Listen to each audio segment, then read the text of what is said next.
नमस्कार विद्यार्थी मित्रांनो, सर्वांचं स्वागत आहे YBD ग्रीन आर्मी या यूट्यूब चॅनलवरती. विद्यार्थी मित्रांनो, आपल्याला सर्वांना माहीत आहे 2026 मध्ये वनरक्षक भरतीची जाहिरात लवकरच प्रसिद्ध होणार आहे.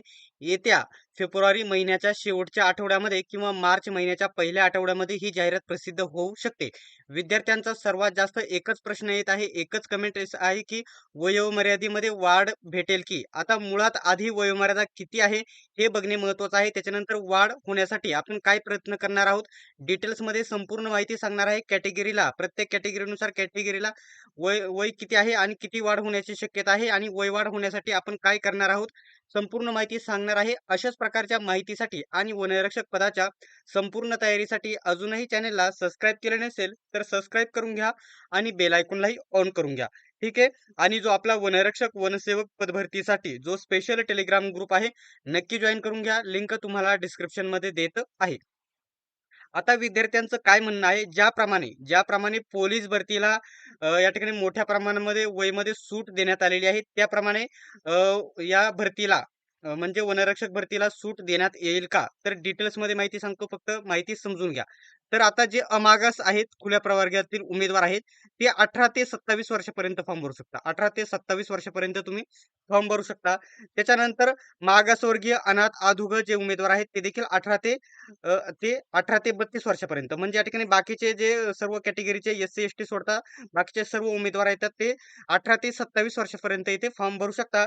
त्याच्यानंतर इथं प्रावीण्यप्राप्त खेळाडू, मागासवर्गीय, अनाथ वगैरे जे आहेत ते 18 ते 32 वर्षापर्यंत इथे फॉर्म भरू शकतात. परंतु बाकीचे 27 उमेदवार, 27 वर्षापर्यंत यांना हे खूप उमेदवार इथे एज पार झालेले आहेत. ठीक आहे. आता आपण वयवाढसाठी आता या ठिकाणी भूकंपग्रस्त, प्रकल्पग्रस्त 18 ते 45 वर्षापर्यंत किंवा रोजंदारी मजूर किंवा अंशकालीन पदवीधर ते 18 ते 55 वर्षापर्यंत फॉर्म भरू शकता. प्रकल्पग्रस्त, भूकंपग्रस्त 18 ते 45 वर्षापर्यंत फॉर्म भरू शकता. माजी सैनिकांसाठी येथे स्पेशल त्यांच्या सर्व्हिसनुसार त्यांना चार्ज दिले जातात, सूट दिली जाते. आता महत्त्वाचा पॉईंट मी तुम्हाला इथे सांगणार आहे. विद्यार्थ्यांचा एकच प्रश्न आहे, वयवाढसाठी प्रयत्न करा. तर आपण लवकरच यासाठी निवेदन देखील वनमंत्री गणेश नाईक साहेबांना देणार आहे.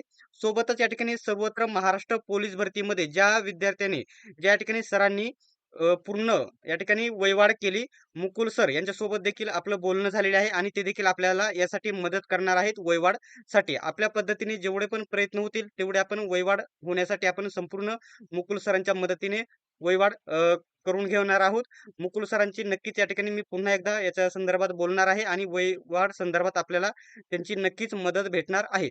तर विद्यार्थ्यांना सांगायचं एवढंच आहे, की वयोमर्यादा आधीची जाहिरातीची येथे बघून घ्या. त्याच्यानंतर आपण या ठिकाणी जास्तीत जास्त वयवाढ मिळावी यासाठी प्रयत्न करणार आहोत. मुकुल सरांची मदत नक्कीच घेणार आहोत. तर विद्यार्थी मित्रांनो, आजचा हा व्हिडिओ तुम्हाला कसा वाटला कमेंट बॉक्समध्ये नक्की सांगा. अशाच प्रकारच्या माहितीसाठी अजूनही चॅनेलला सबस्क्राईब केले नसेल तर सबस्क्राईब करा आणि बेल आयकॉनलाही ऑन करून घ्या.